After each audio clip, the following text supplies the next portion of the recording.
ನಿರಾಶ್ರಿತರಾಗಿ ಮಾನಸಿಕ ಅಸ್ವಸ್ಥರಾಗಿ ನೆಲೆಯಿಲ್ಲದೆ ಬೀದಿ ಬೀದಿ ಸುತ್ತಿ ಕೊನೆಗೆ ಪಾವೂರಿನ ಸ್ನೇಹಾಲಯದಲ್ಲಿ ಆಶ್ರಯ ಪಡೆದಿದ್ದ ಹಲವು ಮಂದಿಗೆ ಈಗ ಅವರ ಮನೆ ಸೇರುವ ಭಾಗ್ಯ ಸಿಕ್ಕಿದೆ.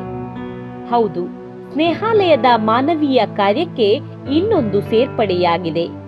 ಈವರೆಗೆ ಅದೆಷ್ಟೋ ಮಂದಿ ವಿವಿಧ ಕಾರಣಗಳಿಂದ ತನ್ನ ಕುಟುಂಬದಿಂದ ದೂರವಾಗಿ ಎಲ್ಲೆಲ್ಲೋ ಅಲೆಯುತ್ತಿದ್ದವರನ್ನು ಕರೆತಂದು ಅವರಿಗೆ ಸರಿಯಾದ ಚಿಕಿತ್ಸೆ ನೀಡಿ ಅವರ ಮನೆ ವಿಳಾಸವನ್ನು ಪತ್ತೆ ಹಚ್ಚಿ ಅವರ ಕುಟುಂಬದವರೊಂದಿಗೆ ಸೇರಿಸುವ ಮಹತ್ ಕಾರ್ಯವನ್ನು ಸ್ನೇಹಾಲಯವು ಕಳೆದ 14 ವರ್ಷಗಳಿಂದ ನಿರಂತರವಾಗಿ ಮಾಡಿಕೊಂಡು ಬಂದಿದೆ.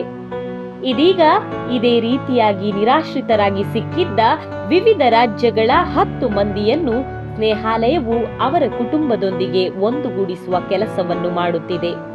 ಛತ್ತೀಸ್ಗಢದ ಅರಿಕೇಶ್, ಮಧ್ಯಪ್ರದೇಶದ ಬಾಲ್ಡಿ, ಒಡಿಸ್ಸಾದ ಬಾಜಿಲ್, ದೆಹಲಿಯ ಸೂರಜ್, ಆಂಧ್ರಪ್ರದೇಶದ ಸೋಮಣ್ಣ, ಅಸ್ಸಾಂನ ದಿಲೀಪ್, ಜಾರ್ಖಂಡ್ನ ಕೈಲಾಶ್, ಉತ್ತರ ಪ್ರದೇಶದ ನೇಹಾ, ತಮಿಳುನಾಡಿನ ಸೆಲ್ವಿ, ಕರ್ನಾಟಕದ ಲಲಿತಾ ಇವರು ತಮ್ಮ ಕುಟುಂಬದವರೊಂದಿಗೆ ಸೇರುತ್ತಿರುವವರು.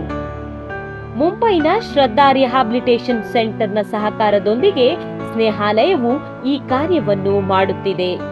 ಸ್ನೇಹಾಲಯದ ಸಿಬ್ಬಂದಿಗಳಾದ ಧ್ರುಪದ್, ಪ್ರೀತಿ, ಬಸವರಾಜ್, ಪ್ರೆಡಿಶ್ ಇವರ ಮೇಲ್ವಿಚಾರಣೆಯಲ್ಲಿ ಈ ಕಾರ್ಯವು ನಡೆಯುತ್ತಿದೆ.